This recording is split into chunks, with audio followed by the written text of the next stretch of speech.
I do grow a lot of weirdo, strange things because I like having something different, and also because it builds in food resilience.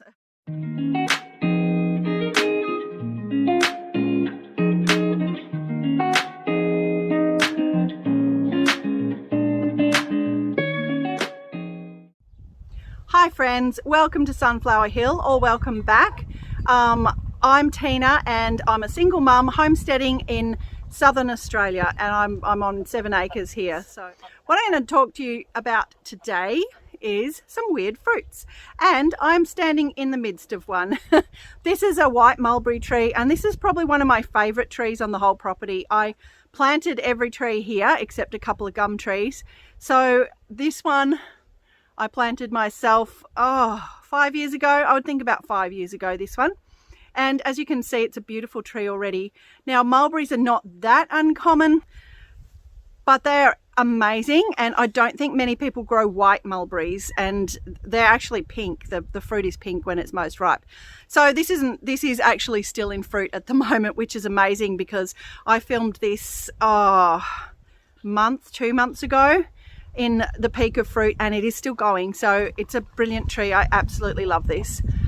Along with this, there'll be 9+ other weird fruits.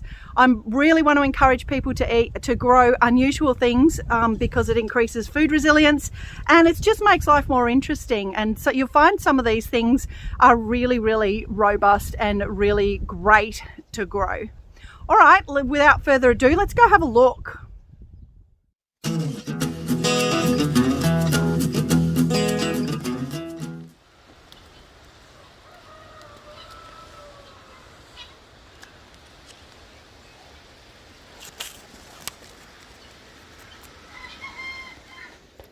This is one that I'm confident will not be in many people's gardens.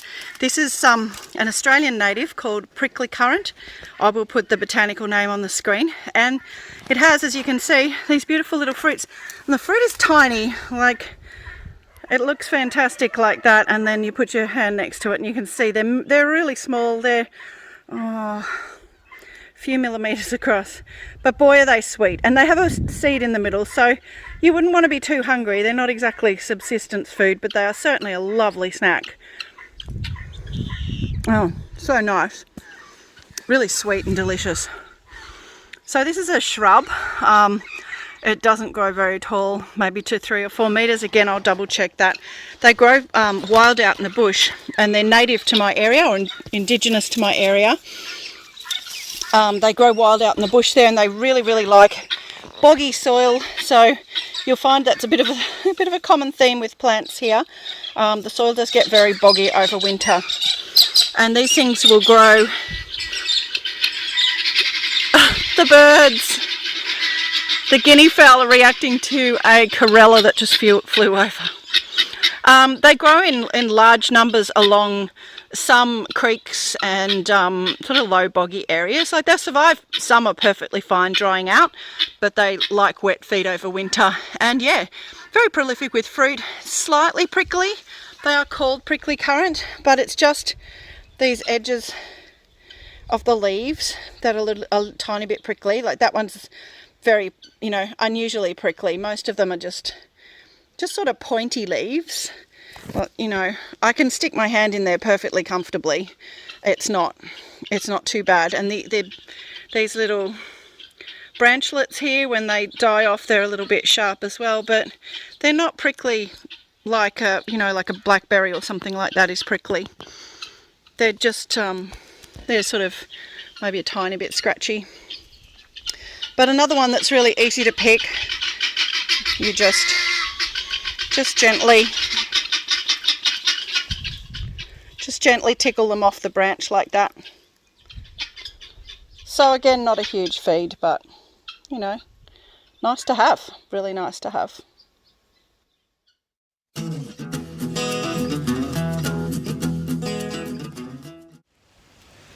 This is the humble but magnificent Loquat tree. These are not that like they're not rare particularly, but they're not common either, and around here anyway. People have them, particularly in older gardens. I think there's, you know, you might find a loquat tree. A lot of people really don't know what they are and don't know what to do with them. So they grow fruit that really, to me, resembles a an apricot, a smaller apricot. There's similar look about it. It's got the sort of slight bit of furriness to it, and it's got the same colour as an apricot. It's a sort of golden orange colour. This is just a baby tree, obviously, as you can see. They're very vigorous, fast growing, strong trees, and quite beautiful trees. Again, it's a really good shade tree and a really good wind protection tree. So again, serves multiple purposes, and it has these gorgeous big leaves, just so beautiful. This one was I did buy from Daly's, and I think it's grafted, so I think I need to, oh yeah, you can see down there it's actually grown so much down there that it's being choked by its tag. Not quite yet, but it certainly will be very soon. So I'm just going to chop that tag off. And I do have some metal tags that I will write up to put in its place, but just a really nice tree. It's a good backyard tree, you know, they're not enormous, but a good sized tree, and you get lots and lots of fruit off them. As I said, this one I did buy from an online nursery, or a nursery that sells online, and it's, you can see compared to my hand, it's still a young tree, but it's grown a lot. I just whacked it in here and ignored it, basically. They're really good like that. So I've got another two that I have grown from seed, from a local friend who gave me some seed from her neighbour's tree, and I'm going to plant those very soon. So I might include planting them in this video. But yeah, loquats, they do actually taste, the fruit is, I sidetracked myself, the fruit is delicious. To me anyway, it tastes quite apricot-y. You know, all fruits have their own taste, but it does taste quite apricot-y. I really like loquat fruit. I think it's really yummy. They have quite a big seed, so you know, you might have that much seed and only that much fruit around it. That's the downside of fruits like this, that sometimes they haven't been bred to have a huge amount of flesh around a smaller seed. And in fact, you know, the original wild apricots and peaches and most of our cultivated fruit trees were the same. They had much less fruit, much less flesh on them, and they've just been grown. They've been bred to have more flesh and a smaller seed. Well, not a smaller seed, but more flesh around the seed. Anyway, I love my loquat trees, and I've never grown one of my own. As I have said before, this is the first time I've owned my own place, and I've only just managed to get this fella in the ground.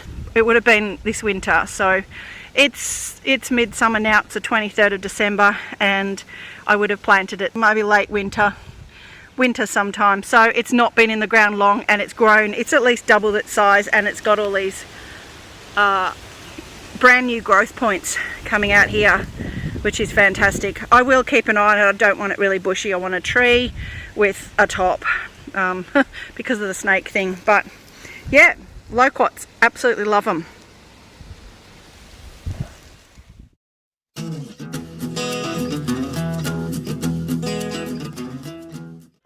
Cape gooseberries. You knew I was going to talk about them, didn't you? If you've watched my my introductory tour video, you will see my passion for Cape gooseberries. This is the same plant, but it's been burnt in the heat. We've had some hot weather, and I've only just put, you can see I've put shade cloth over the top of this, but I've only just done that, and I wasn't quite quick enough, so quite a few of these vines have been burnt off. I'm just gonna cut them back and just let it regrow fresh stuff. I mean, it already is, you know. This is the most amazing resilient plant. So this produces a fruit inside a calyx like this. It's like a little lantern. It's not completely unheard of, obviously, this fruit. A few people are growing it now, and I think in the US it's called ground cherries, and a few people grow it over there, but here in Australia it's still reasonably uncommon. But it's super easy to grow, and the fruits are absolutely delicious. They're a bit citrusy. They're sort of like, they're sweet, tiny bit of sweetish spice, like, I don't know, a bit of a spice, not like a hot spice kind of flavour, but more like, you know, cinnamon, nutmeggy type spicy sort of, just a hint, and otherwise quite sweet citrus like a mandarin or something like that. So the fruit's absolutely delicious, and the plant is pretty and very easy to grow. This one's growing in this small greenhouse in this polytunnel, but you can see it's going crazy in here. So it loves it in here, but it actually grows just as well outside. Outside, in my climate where we get some heavy frost, it may die back over winter, but then it springs back to life in spring, literally. And you can get these fruits all year. I get these all year in this little polytunnel. It's not heated or anything like that. It's just literally a tunnel, and both doors are open. So it's not heated or anything, like, you don't need it heated. You just need to protect them from the frost if you want them to keep going all year. Otherwise, the top back part dies back, but the plant is still very well alive and well under the soil, and will just spring back from that. If I cut this back to the ground now, it would just spring back with brand new growth, and I may cut it back a little bit. You can see there's new growth under here. So it's a sprawling vine, I suppose. It can be a sprawling vine, but I just use this. I've made the tunnel out of these sheep mesh panels, and I have talked a little bit about that. I may do a video on that. I probably will at some point when I make a new one. But these sheep mesh panels are fabulous for making polytunnels very quickly and easily, and very sturdy, but they also provide support for whatever you want to grow in the polytunnel. So I've just literally pushed the stalks through the mesh, and they're just growing on top and over the ceiling. So you walk in and pick these delicious little berries. Can't recommend it highly enough. Absolutely best thing, Cape gooseberries, or ground cherries in the US. I think they're called ground cherries in the US because they drop to the ground when they're ripe. But personally, I think it's better to get them just before they drop.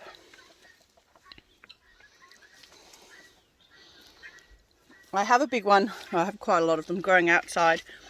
They do also tend to self-seed pretty readily. So if you drop the fruits, or if you have them there and they drop their own fruit, then they can also self-seed quite readily.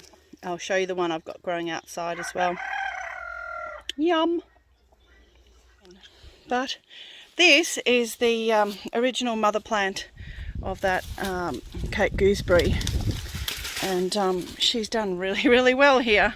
As you can see, all the other Cape gooseberries I have are from this plant, whether from self-seeding or from my own little propagations of it. You can see how big the original stems are that come from this plant. I don't know if you can see right in there. It's sort of there. There's a gnarly stem in there. So yeah, it's pretty hard to kill. I don't know if you know, snow and severe ice and things like that would probably maybe kill it off, and you may have to grow it as a annual. But certainly here in my climate, it is very happy as a perennial.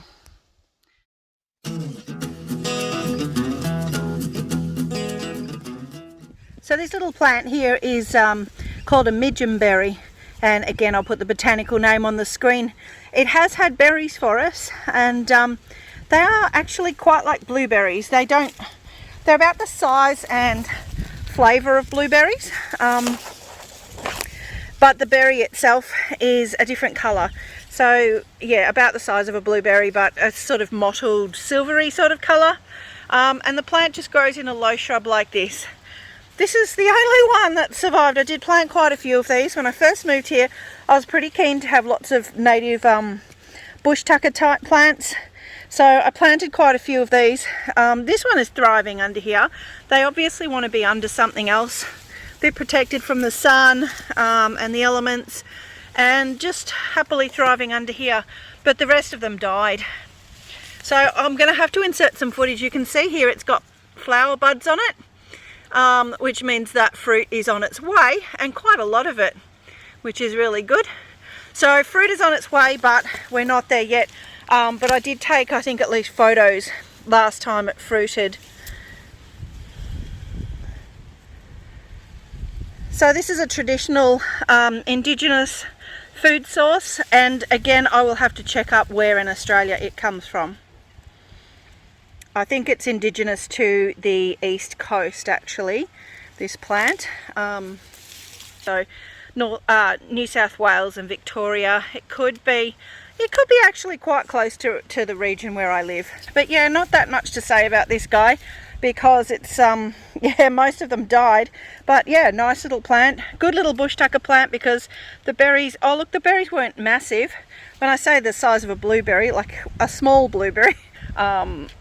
So you know, a good size to eat. And yes, it does have a hard seed in it, but not in a bad way, you know. Nice. A nice little berry and good food, and a good amount of it. So different to the prickly currant that I showed you before, which has tiny little berries. The berries on this are a decent size. You can see the flowers are quite small, so you know, it's not going to be massive, but they were a reasonable size. You can pick them off and eat them.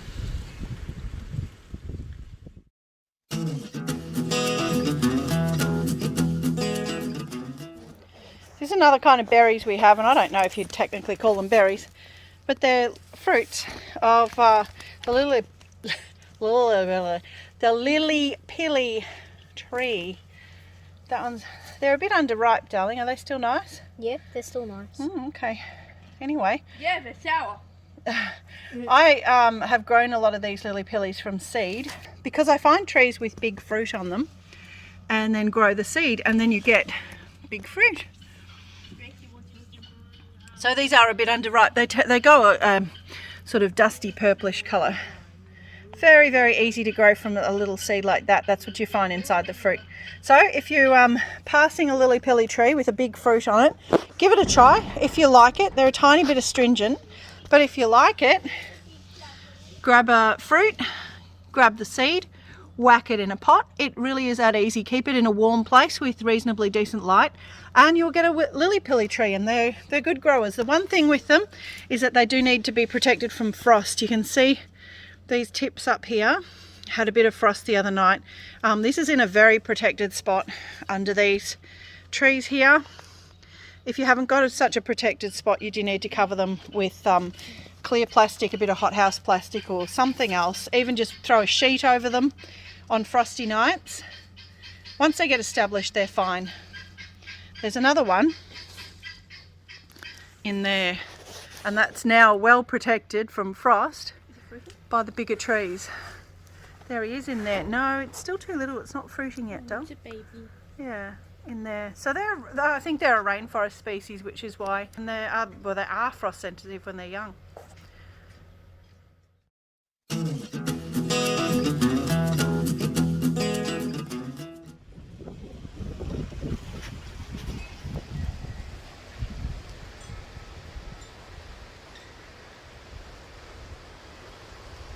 These guys are gooseberries. Not the same gooseberries as we looked at before, the Cape gooseberries, because they actually are not gooseberries. These are gooseberries. And they are a somewhat unusual plant, I think. The berries actually are quite interesting. So they're ripe when they're this colour. I don't think this is a Josta berry. Am I wrong? I think this is a proper gooseberry, but I actually could be wrong. This may be a Josta berry, and Josta berry is the other one I was actually going to tell you about. It's quite nice. The flavour is a little bit on the tart side, and it has sort of has a hint of spices or something at the end. It's quite a nice little bush. It grows like a gooseberry rather than a Josta berry. I'll show you the Josta berry in a minute, but it has these nice little berries anyway, and they're ripe when they're black like this. So they're not huge, as you can see, they're really not tiny either, and there's hardly any seeds in them, so they're pretty good. And you can also see that it thrives. Well, they have not had a lot of care. Obviously they'll do much better if you look after them. I have pulled out weeds and done a whole lot of stuff. This was the first garden bed that I actually made. So it was a mess. It was a jumbled mess because everything was a mess then. But this gooseberry and this self-seeded apple is growing really well, and there's a heap of peach trees back there as well. But the gooseberry, yeah, I don't know what else to say about them really. They're great. They're hardy, they're easy to propagate. And after a few years you get berries like this. So a relative, well, yeah, it's another hybrid. Another hybrid is this Josta berry, and I'm actually including it with the gooseberry because, so it's a cross between that black gooseberry that we saw before and a black currant. And I have to say I like the Josta berry more than either of the parent plants. Now this is just absolutely being choked out by these boysenberries. I have plans for the boysens, so watch this space. This time next year this will not be like this, because boysenberries are fantastic. They're amazing producers, but they really have to be contained, and I really didn't quite understand the extent of it when I planted these. I'm going to pull out all this and do something completely different and liberate this poor Josta berry, because you can see it's really, this is the Josta berry up here. You can see it's being absolutely choked out by these. Anyway, it's struggled on and it's actually done super well. It fruited quite a bit last year, which was its first time fruiting. Josta berries do take a while to fruit. I've been growing this here for, oh gosh, it's one of the early ones that I planted, so I would say 6 years, and it fruited for the first time last year. Now that's normal. That's very common for these because they just take that long to mature. So if you plant a Josta berry, be prepared to wait. It's a really nice plant. Again, it's a bit taller than either parent plant and more robust. So that's the stem. The stem is actually quite thick. You could see on the gooseberries that they're not quite so thick, but I think it does get that thickness and hardiness of stem from its gooseberry parent. So in here you can see other berries. Are actually quite hard to film because they're right in the middle of all of that, and the camera won't even go in there. But you can see they're about the size of the gooseberries, but they are a bit sweeter. I don't know why. I have no idea why they taste better than the gooseberries, because the other parent certainly is no sweeter. But that's the berry, and that's what's inside it. Squidgy. They are nice. They are nicer than, they don't, like the gooseberries have a bit of a almost a floury kind of consistency to them, whereas those don't. They're quite sort of fresh, like a black currant, I guess. Anyway, another one I do recommend, because not only is it a really nice plant, it's really vigorous and grows really well. You do have to wait a while for fruit, but apart from that, I find it a really, really good grower, really vigorous plant. So that and the gooseberry, unusual, different, and nice.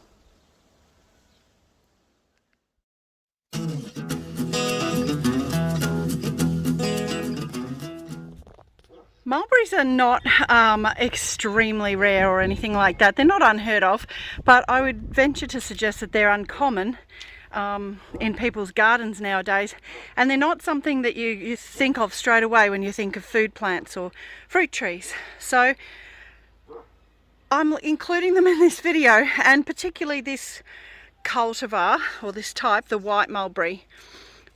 Oh, that is such a treat. I'm so glad that fell off, because once they're ripe enough to fall off, they are like lollies. And people will say that about some fruits, they're like lollies, but these really are. They are so high in sugar, or fruit sugars, whatever. They are so, so sweet. So you can eat white mulberries earlier on when they're actually quite pale. Like this one's a little bit more pale, literally white, but they don't develop the sweetness until they turn this sort of pinkish colour. And they can get quite a deep pink. they can get quite a deep pink colour, and the pinker they get, the sweeter they are. So this is a tree I highly recommend. It's also a really easy tree to grow, probably depending on your climate, of course. It's a very pretty tree. This one, I just whacked that in there. It's battled. You can see it hasn't got anything special going on. It's battled through the grass and weeds around it. And this is, it's not, you can see it's not a very big tree. It's maybe, I don't know, maybe 3 meters high now. Not even that, I would say. 2.5 meters. It's not a big tree. And this is its second year fruiting, and just loaded, absolutely loaded with fruit. I'll include some photos which I took earlier on, and I think I took some video footage when I was picking berries when it first started to ripen. So I highly recommend this. Bit of an oddball one, and obviously only one you can grow if you have a bit of space to grow an actual tree. They do get quite big. I'll put in the height of the tree down the bottom. I'll just have to double check how big they get, but they're a fairly big tree. So one to put in if you've got a bit of space, but definitely highly recommend. The tree itself is also beneficial. It's a really great permaculture tree. It tolerates wet conditions really well. I don't know if you can grow it in a swamp. I know friends tried to grow a heap of these just by chucking them in a swamp, and they didn't do too well. They probably need a little bit of help to get started, but they are very resilient. I've found them very resilient. It gets quite wet here. In winter, this is all mud. This tree's, yeah, it's fine. Handled it, no worries. It's deciduous. And it handles the wet, no worries at all. Fantastic tree. Also fabulous shade tree, fire retardant. Got these nice juicy leaves, shade, fire retardant, and great wind protection. Just all together, just a brilliant tree if you've got the room as well. But that's the black mulberry tree right here. In fact, there's a couple over there. There's that one, there's a small one in there, and then there's this bigger one. The bigger one's it's actually probably about 3 or 4 meters tall now. Again, I planted these when I first moved here. So let's go have a look at these.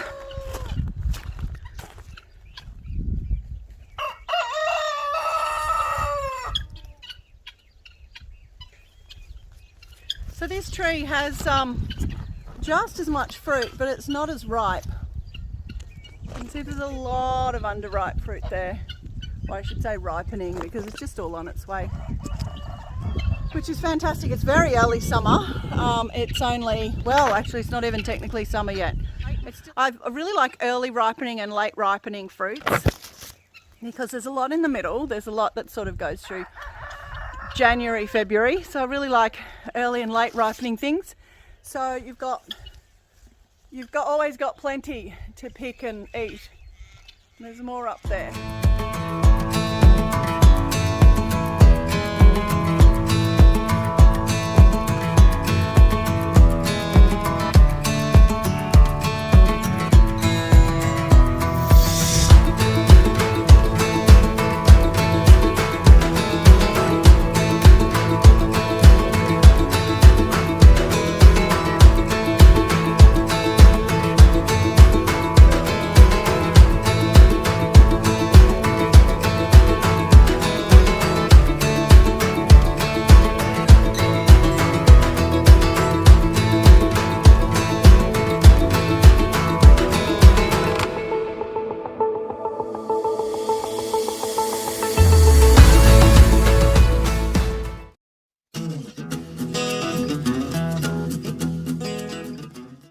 So there's more than one way to eat a berry, and more than one thing that grows berries. This is a Myoporum.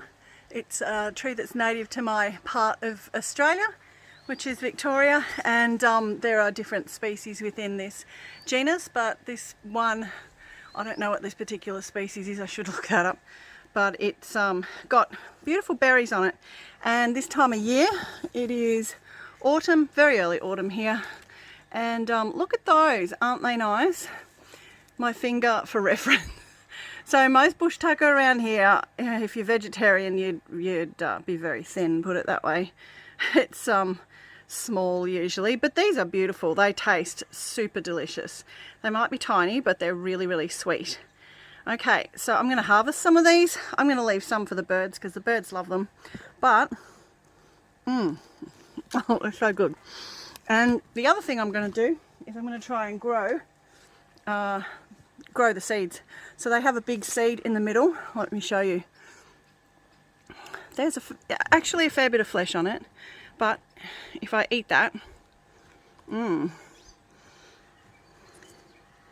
sort of eat the flesh off it, I'm left with that white seed there. So I have a lot of these and I'm going to try and grow. I have propagated these as cuttings and they grew roots, but then they died. My setup wasn't very good and I wasn't looking after them at all. I figure I'll try the seeds.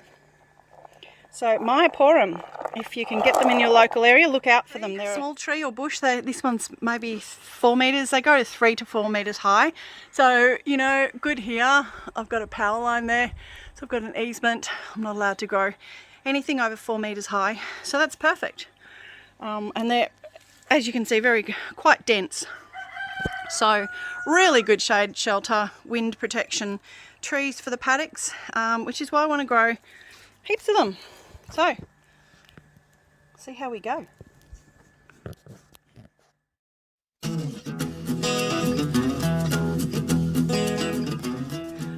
This plant is a special one because it is a rare food producing plant that I grow inside. I do grow some food producing plants inside, but not many because I have outdoors. This is such a cool plant though. This is Curly Sue, which is obviously a common name. And I know common name's not very useful, so if you want to zoom in on that, it's epiphyllum guatemalense.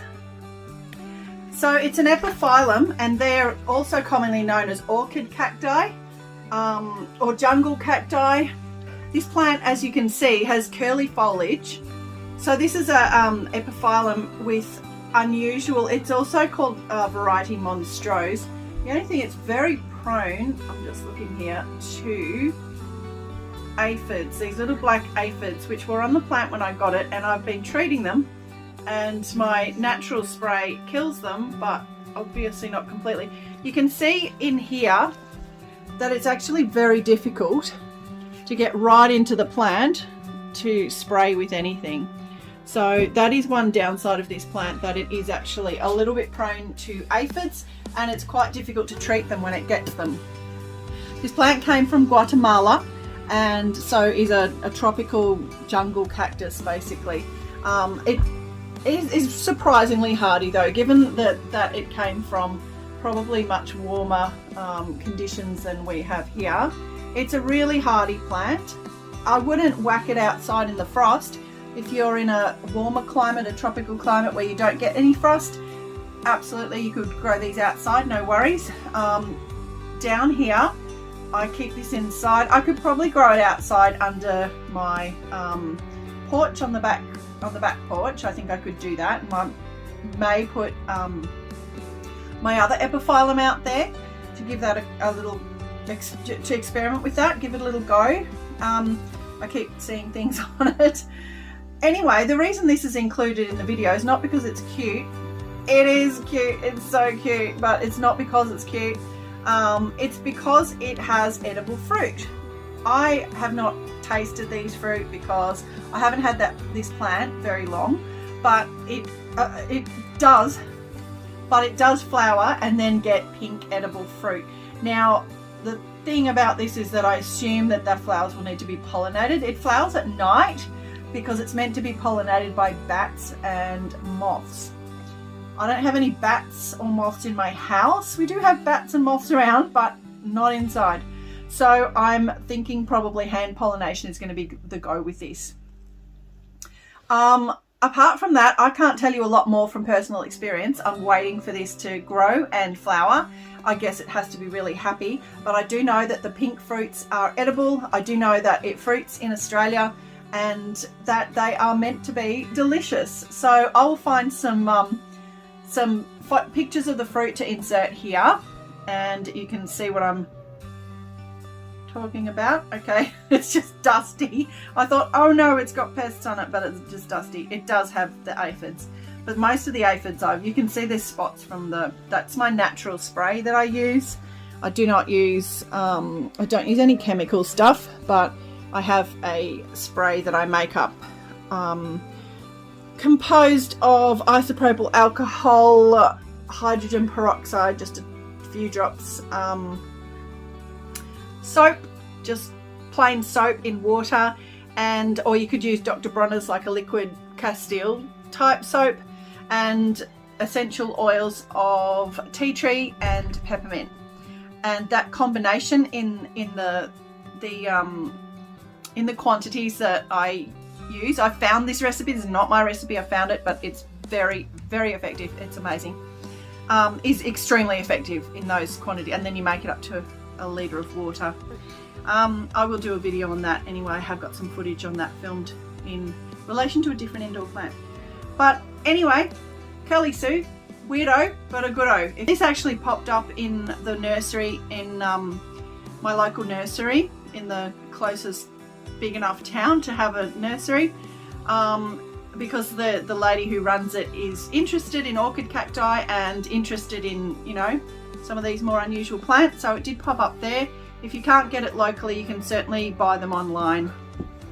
And as I said, it's very hardy. It is really thick and chunky, and it's a nice plant, very hardy plant, not hard to propagate either if you want to have a crack at that. So that's Curly Sue.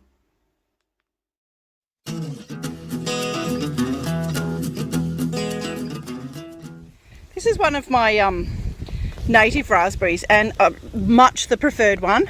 This is one I actually bought rather than the ones that just grow wild locally. It's called, okay, I'll probably butcher this, Maluka or Maluka raspberry.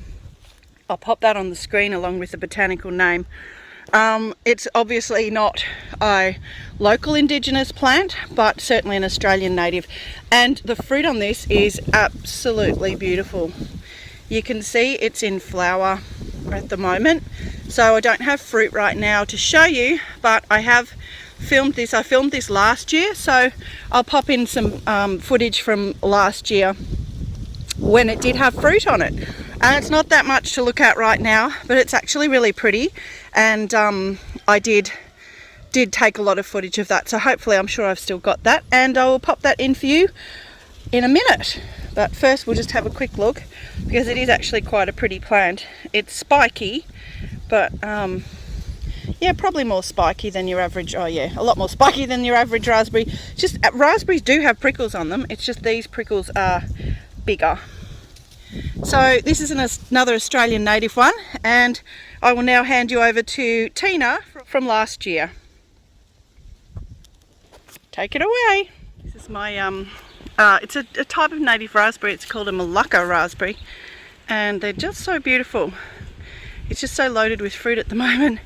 I've not actually had them at this stage of ripeness before. It's quite early in the morning, so it's a bit the light's not great, but really quite dark coloured, almost like blackberries, and they're so good. Anyway, just wanted to show that because this bush has been in, well, this plant has been in for about 4 years now, and it's produced fruit for the last 2 or 3 years, but this is the first time it's absolutely loaded like this, and it's had a lot more on it. I just didn't get around to recording this. I had lots of other stuff going on, but so beautiful and so delicious. So I would say this is my absolute favourite native raspberry. It's not local to the area. I do have the ones that are local to our area. They just have very, very tiny fruit, and no, they fruit. There's no worries with that, but they're really small, and yeah, just nowhere near as generous as this, and the flavour is just, you know, it's alright. It's a sort of raspberry flavour, but they're so tiny, whereas these are a decent size, and they just have, the flavour is hard to describe. It's actually, the flavour is quite different to normal raspberries. It has a bit of almost sweet spice to it. There's extra, and I really like this feature. It pops the fruit off. Look at that. I have a fly sitting on my face. pops the fruit off, so you can just, flies, even this early in the morning. You can just, you know which ones are right, put it that way, because they just pop off. Thank you. So there it is, the Australian native Mulberry raspberry.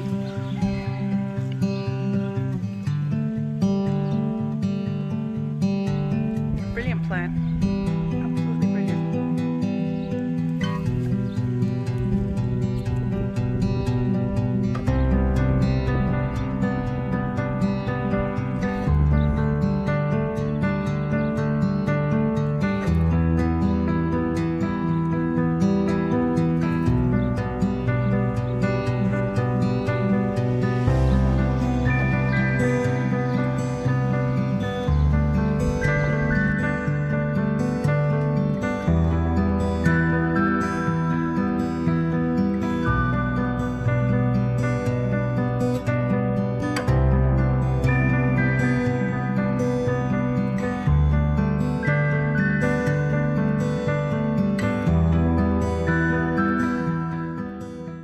For the sake of completeness, this is the other native raspberry that I grow, and it is actually indigenous to my local area. This grows on my own land down the front, and I just moved these up here. So it's very, very vigorous in my climate, obviously, because it's its native climate. It does fruit quite a lot, but they're tiny, tiny, tiny little fruits. The Mulberry ones are much bigger. These have, like, you can see how small. They're coming into fruit now, but they have very, very, very tiny fruits, and they are annoying in their growth habit. You can see here that they scramble all through wherever you plant them. They're sort of more like a blackberry in their growth habit, and they get in everywhere, and they are a bit prickly. They're scratchy. So for those reasons, they have not made it into my top 10 favourite weird fruits, and so that's why I prefer the Mulberry ones, and would suggest growing those instead of these. But if you're local and they grow anyway, might as well eat some.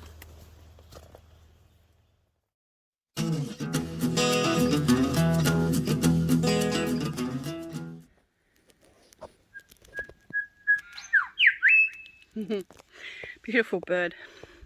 So my next weird and wonderful is this silverberry, which is something that's popped up.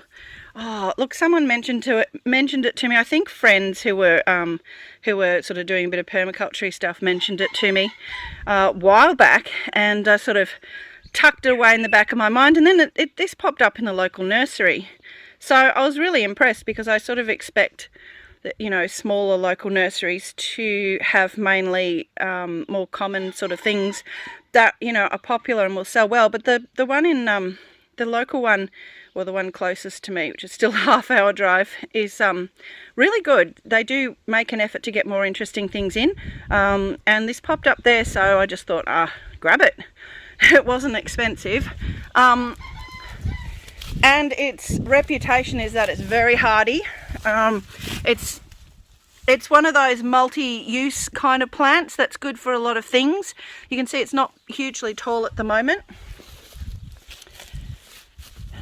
but I did just plant it a couple of months ago, and it's actually done really well to get its feet in. It's definitely grown. It's probably twice the size that it started out as, so I'm happy with that. And it's certainly living up to the hype of being very, very pretty. It's a beautiful plant. Look at this silver, almost speckled silver. I wonder if it's blister variegation. It looks like it. So very, very pretty silver leaves, and you're very hardy, definitely hardy. Absolutely, it's grown absolutely beautifully here, and given me no trouble at all. You can see the guinea fowl have gone and scratched the mulch around it, and it's had very little attention since I put it in. I haven't watered, haven't had to water at all. It's just done fine off the rain that we've had, which has been every couple of weeks. We have had one downpour, so just enough to keep things going. But this plant is fantastic. I put another one up on the hill as well, and it is doing just as well. It's just beautiful. Now the weird food aspect of these is that they are meant to get silver berries. I kid you not, silver berries the size of a grape and meant to be delicious. So I'm certainly looking forward to them, and I will definitely share once they pop up. So this is another one, another weird food plant that is speculative for me at the moment. I haven't actually tried the berries off it, but keen to. Beautiful plant. It's also one of those permaculture plants that has many uses, so it's also fantastic. You can grow it as a hedge. You can see it's quite dense. You can grow it as a hedge. You can use it for shade. Grows, I'll put the height, the maximum projected height on the screen here, so I'm not sure, but you can see it's a fairly dense plant. Really great for shade, but also fire retardant as well. So just ticking all the boxes for me. Win, win, win. I only got a couple to try it out, but I will be getting more, absolutely. So silverberry, another weird and wonderful. And this is the other silverberry, just beautiful, so pretty. It's actually not a silver up here, gets a lot more sun here, so maybe that's what's going on. But again, really hardy and just beautiful. Such a nice plant. So it's here in the side paddock next to the emporium.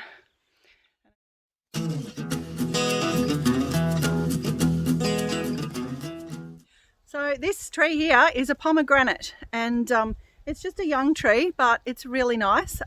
It's really nice.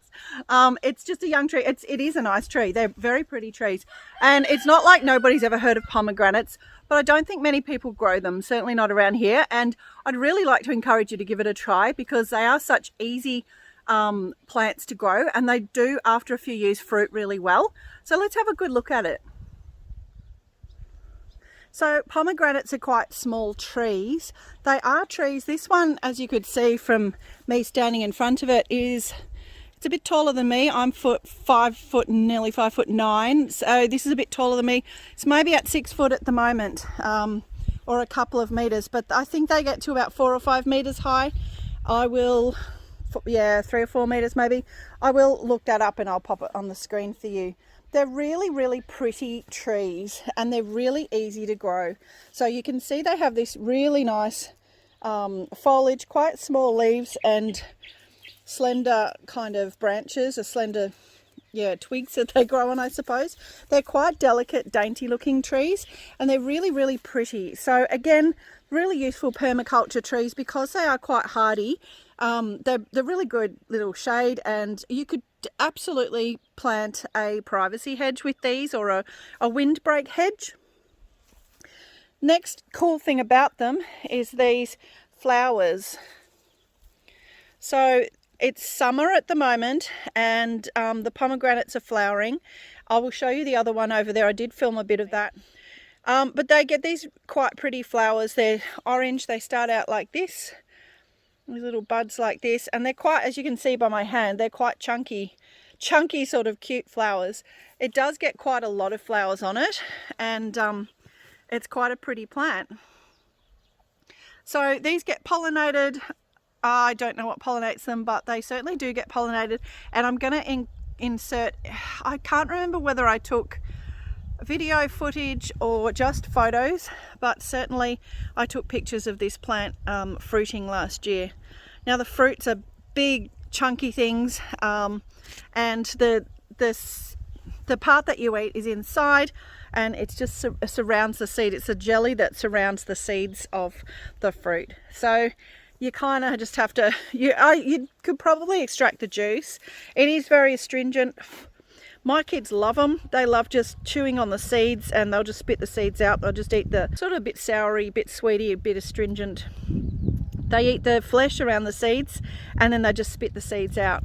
So they're really good like that, and I know you can juice them as well, to make pomegranate juice. But all in all, it's just a really pretty tree. It's very useful.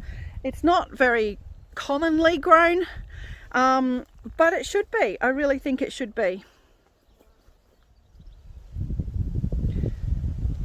So just to really underline just how hardy pomegranate trees really are, this one has just been chucked in. You can see from the label just how long that has been in the ground, and it's been under weeds, it's been ignored, and yet here it is springing up. And yeah, that will definitely make a happy tree. So you can see it's quite small, but it hung in there, it survived. So they are really, really hardy. I think people have this idea that pomegranate is some kind of delicate tropical fruit or something, but no, they're super hardy in a cold climate too.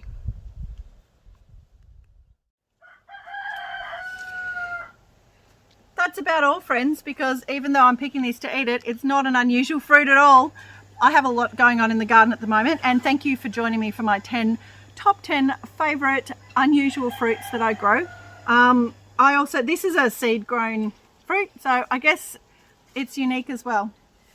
Anyway, I've really enjoyed showing you my most unusual fruits. I do grow a lot of weirdo, strange things because I like having something different, and also because it builds in food resilience. Again, welcome to Australian summer, flies. It builds in food resilience. The more variety of different types of foods that you can grow, the more resilient your garden is to any kind of change. Or nature is so capricious. You get pests, you get weather conditions that muck something up.